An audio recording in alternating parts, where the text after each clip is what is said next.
So I'll start my speech in 3, 2, 1.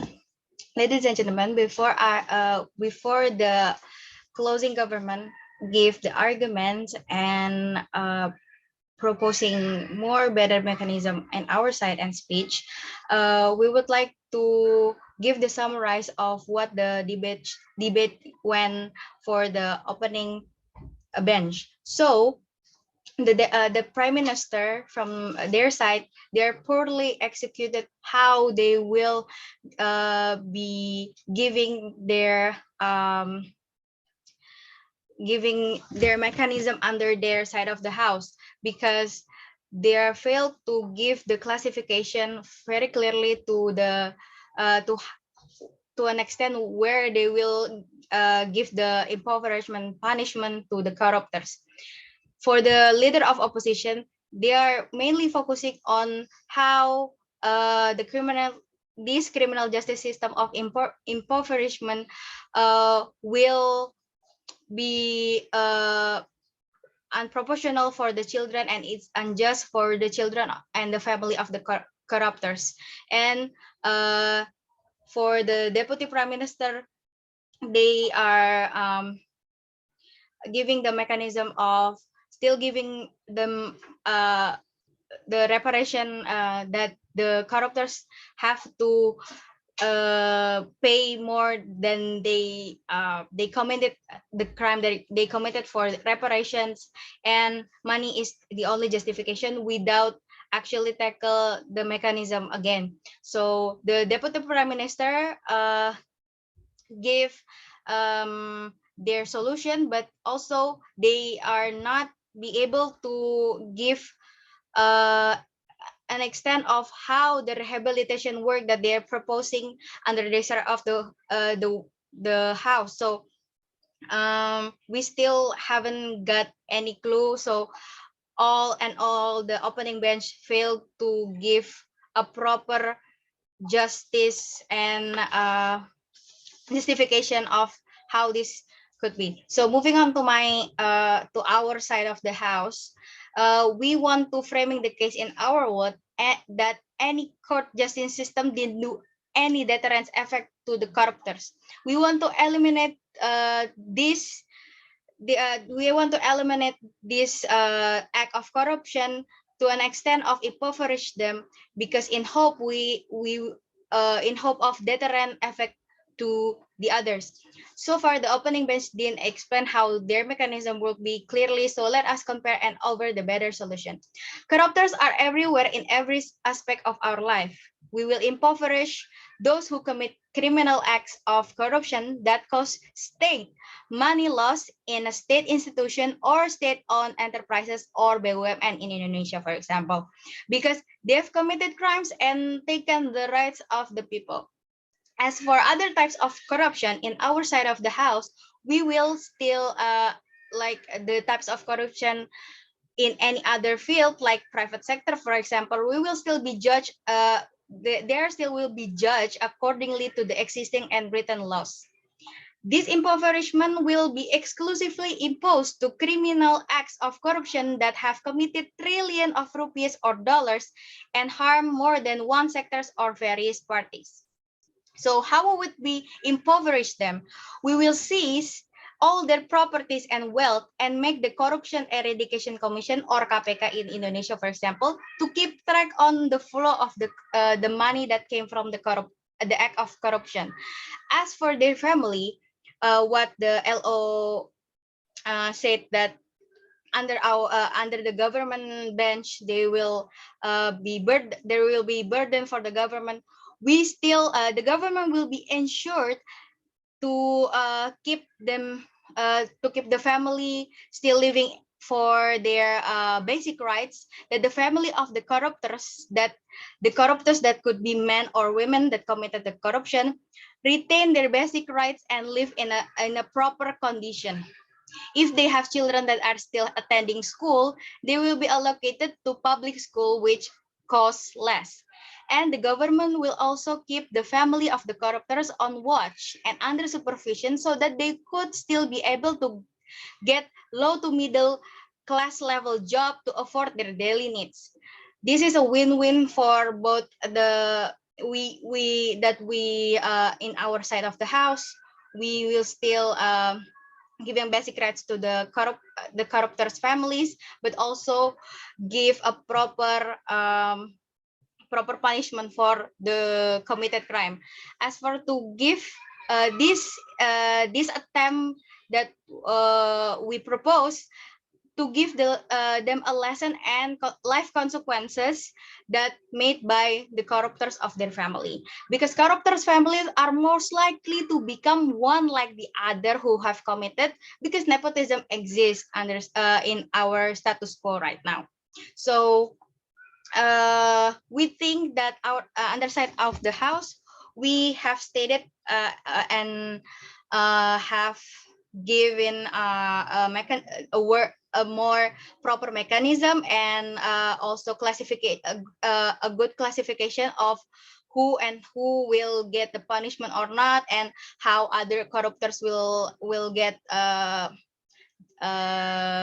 be just will get um, justice, and also considering the life of their family. And that's why we proud to propose.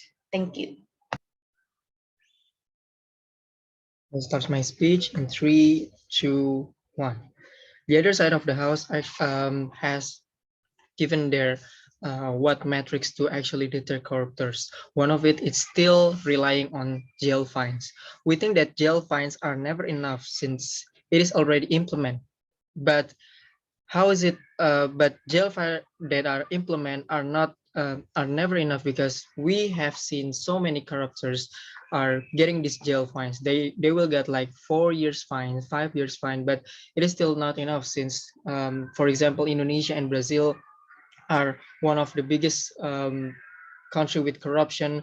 They did implement the jail fine, but we have seen that it is not enough to tackle the corruption in each countries. And in the status quo, corruption still exists, even though these countries implement the jail fine itself. And the most important thing is not giving the future corruptor to stop doing the corruptions, big or small amount of corruption. Secondly, is the cause and effect is exists. We think the other side of the house didn't even think about this effect by povertying them to the certain degree where someone else could not do the same thing or worse. Corruption does things worse to society. If corruptors stole billions, states and peoples are suffering. We think that justice must needed. There are few things that we need to clarify. First one is cause and effect. We think that it is a simple thing that opponent side of the house seems to hesitate to admit. The families and people surrounding the corruptors is the effect of what the corruptors has caused. To think their family will had an impact, it is very obvious why deterring corruptor is the main measurement to do so. Another thing is the metric to actually deter the corruptor himself. As stated by the Deputy Prime Minister, we need a metrics to actually deterring corruptors. We think that not only to impoverish them, but also tackling others active corruptors. So we think that not only impoverish them, we should be looking or classifying others corruptors or small sectors corruptors. Impoverish them not only just we think that impoverish corruptors metric that stated by the opponent side of the house, we think the metric that given by opponent side of the house will be sounds too soft, because it will not bring a major effect to make the corruptor stop to do the corruption. So as stated previously, we came up with the solutions that we still believe that impoverishment is the only metrics to stop bigger corruptors and to enlighten them and give them certain effect of losing certain effect after losing state money. This is what we think the right mechanism to do. But the other state of the house asking a question of how about the small sector corruptors? Impoverishment should not be classified on how big they took the money. Impoverishment should be for every corruptors. That's why we think that we should collaborating with a institution like I stated before, KPK, or even the institution like Indonesian Corruption Watch to actually identifying small sector corruptors. By identifying level of amount of corruption, we could classify the percentages of how much we should impoverish them. Small sector corruptors should not have the same amount of big corruptors in order to also guarantee their family to actually continue their life. That's why we think that this impoverishment should be applies to corruptors who stole like trillions or even billions of uh, a state money. We still think that small sector corruptors need a need to be watched, but not to impoverish all of their money, because we think uh, these small sector corruptors, their family need to be guaranteed to continue their lives. And we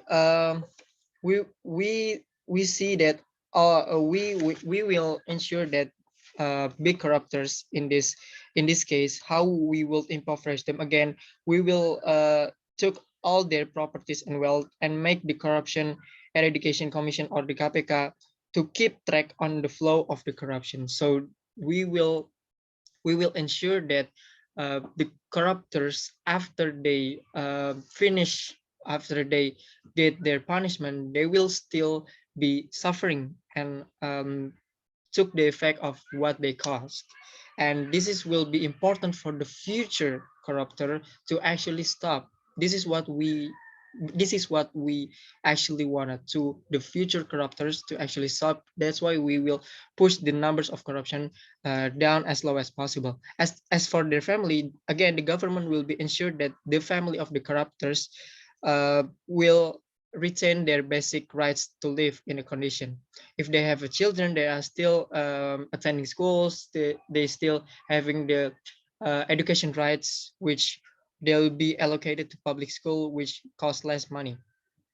And as far to give them lesson and consequence for family and also the corruptor itself, because again, the corruptor's family are most likely to become one like the other who have committed nepotism exists. That's why we think that this mechanism is right, because it will ensure the future of the corruptors, of the victims, and those who who who actually get the problems into this corruption thing. So that's why we proud to propose. Thank you.